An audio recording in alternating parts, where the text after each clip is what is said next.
The first time I walked through the doors of Blackwood Manor, I was a naive young woman who believed she had inherited a fortune. My name is Clara Vance, and I had just turned 28 when the lawyers informed me that my estranged uncle, Harrison Blackwood, had left me his entire estate, a sprawling Gothic mansion in the hills of upstate New York, along with a trust fund that could sustain 10 generations. I had never met Harrison. My mother had been disowned by the Blackwood family before I was born, and she had raised me in a small apartment in Brooklyn, far from the wealth and power that defined her birth family. She had died 5 years ago, taking her secrets to the grave. And now, I was standing in the grand foyer of a house that felt more like a prison than a home. The mansion was a labyrinth of corridors and hidden rooms, each one filled with antiques and artifacts that spoke of a family history drenched in blood and betrayal. The staff consisted of a single butler, an ancient man named Reginald, who had served the Blackwoods for 60 years. He was silent, watchful, and his eyes followed me everywhere I went. The first night I slept in the master bedroom, I had a dream that changed everything.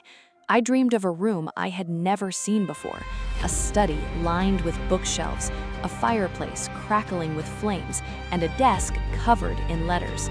The letters were addressed to me.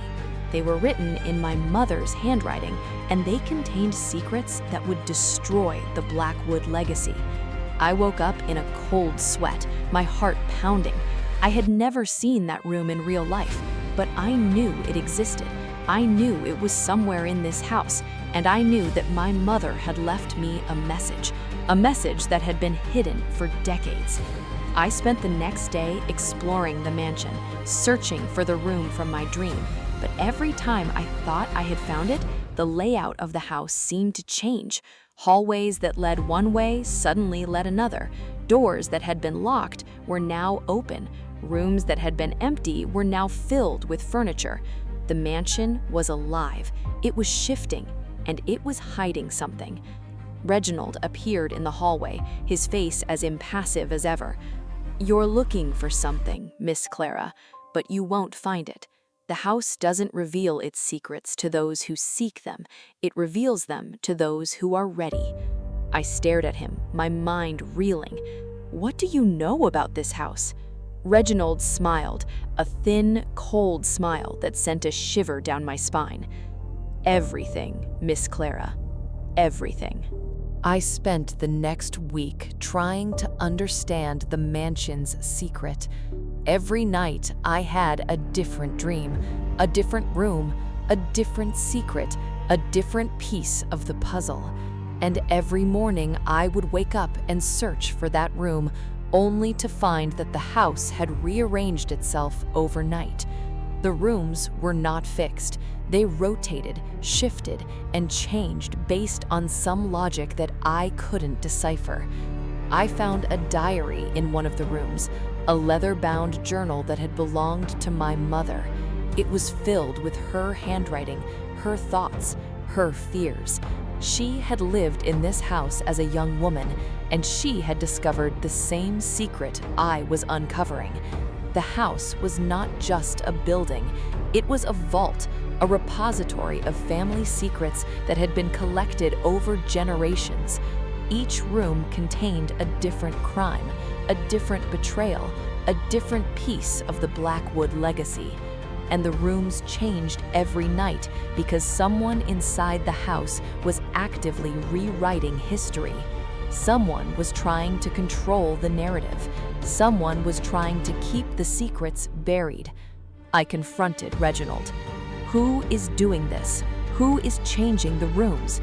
Reginald's eyes flickered with something that might have been respect. "You're sharper than your mother was, Miss Clara, but you're still not ready for the truth." "Then tell me when I will be ready." Reginald shook his head. "When the house chooses you, not a moment before." I was frustrated, but I knew I couldn't force the truth. I had to wait. I had to be patient. I had to let the house reveal its secrets in its own time.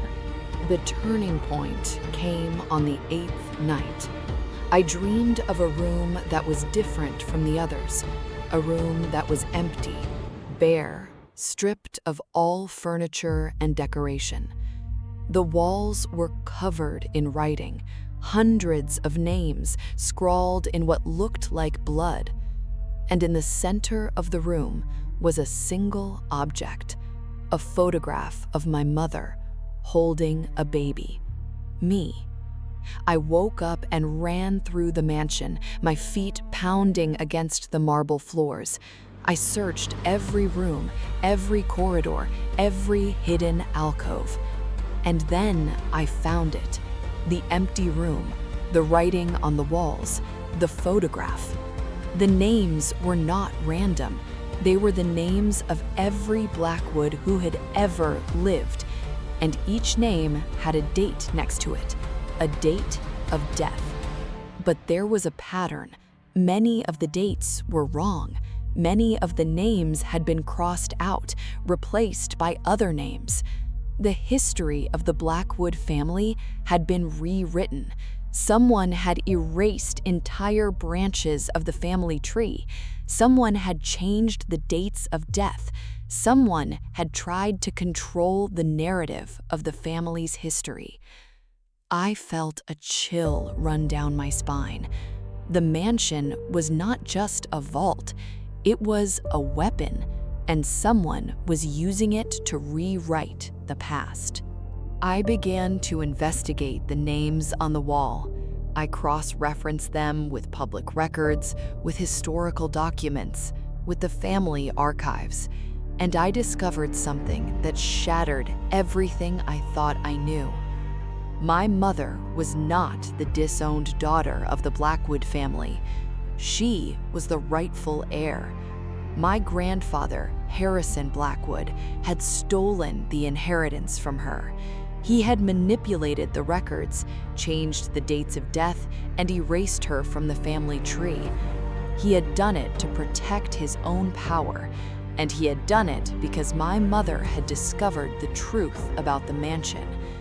The mansion was not just a home, it was a machine that could rewrite history. It was powered by a secret technology that had been developed by the Blackwood family generations ago.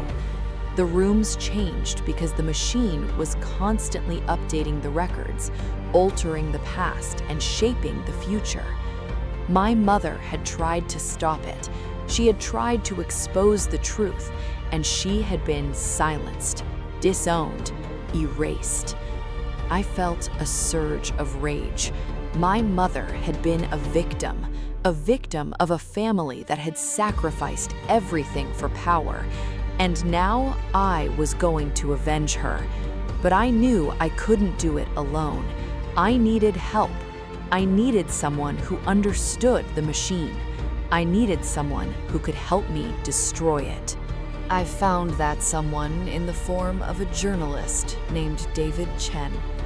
David had been investigating the Blackwood family for years. He had heard rumors about the mansion, about the secrets it contained, and he had been waiting for an insider to help him expose the truth.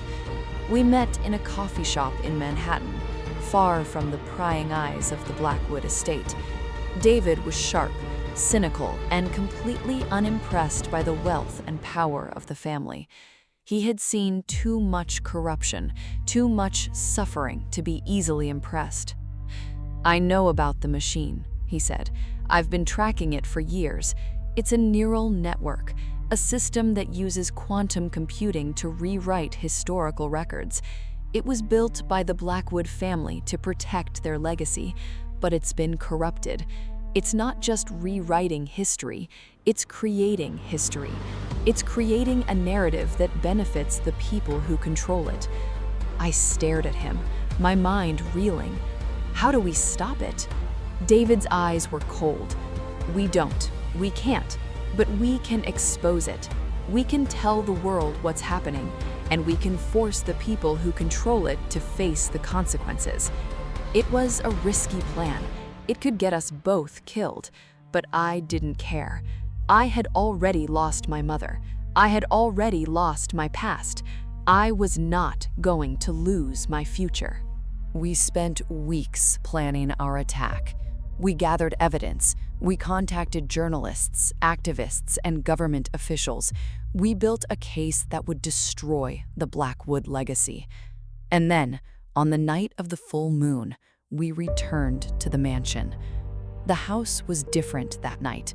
The rooms had shifted, rearranged themselves into a labyrinth that seemed designed to trap us. But we had prepared. We had brought maps, compasses, and a device that David had developed to disrupt the machine's signal.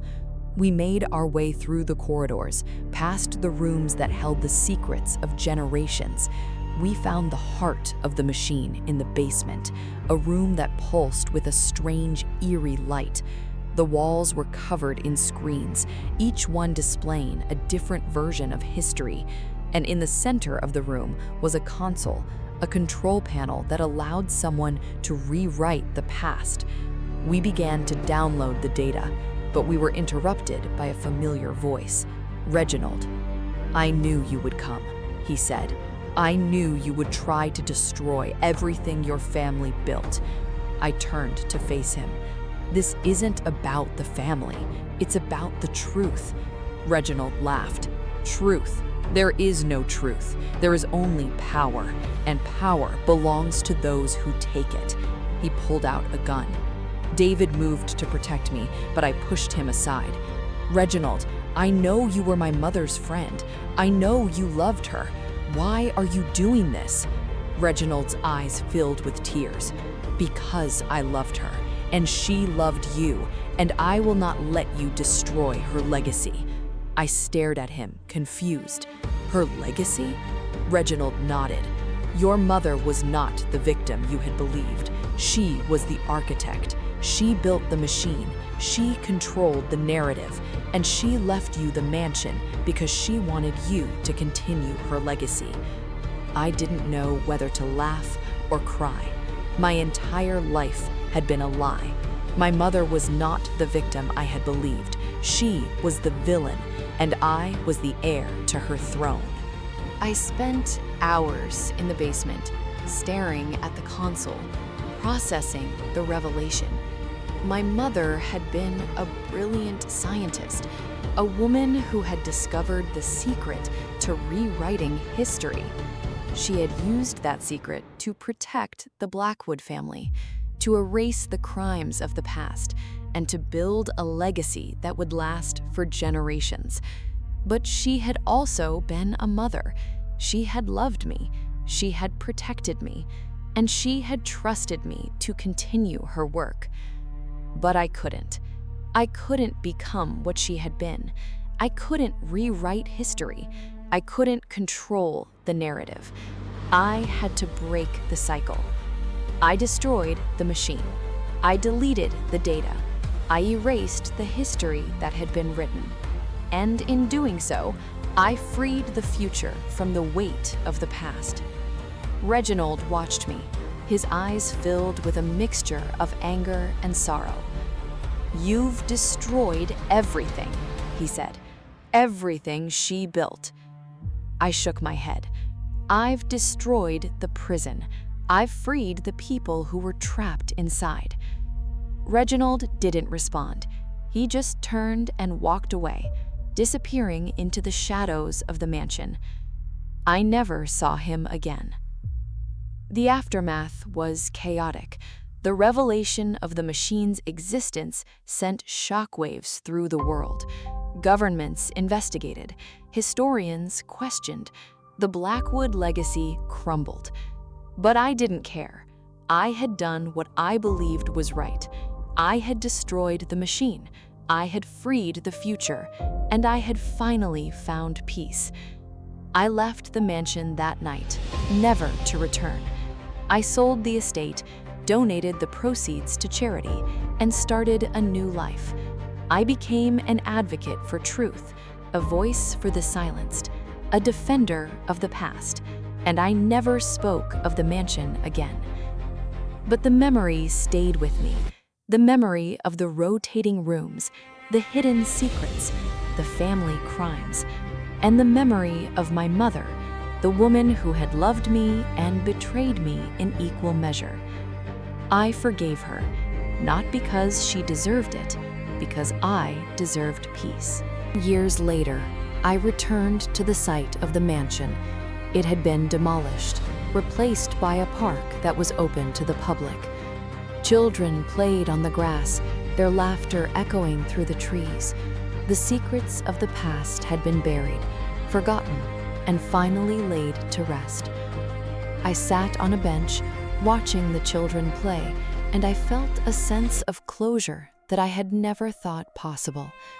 The mansion of rotating secrets was gone, but the lessons it had taught me about power, about truth, about the cost of legacy would stay with me forever. I never married. I never had children. I devoted my life to uncovering the truth, to exposing the lies that powerful people use to control the world.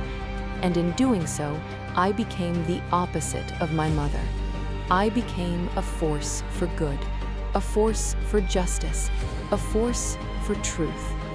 The revenge was not against the Blackwood family. It was against the cycle of lies that had consumed them for generations. And in breaking that cycle, I had found freedom.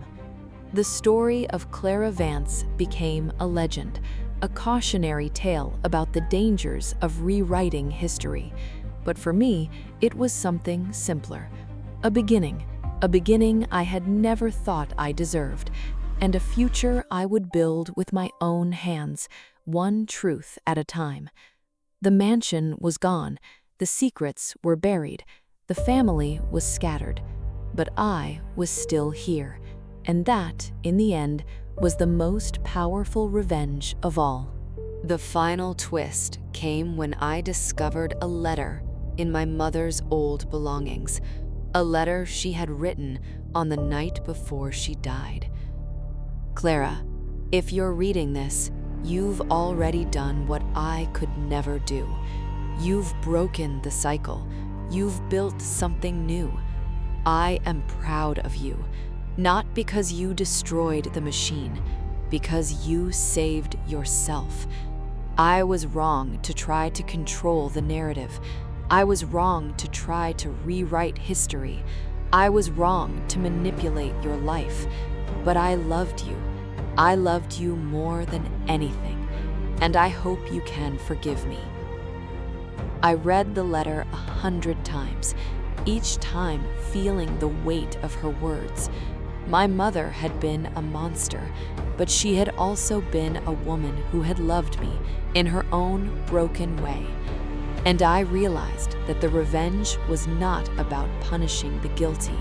It was about healing the wounded.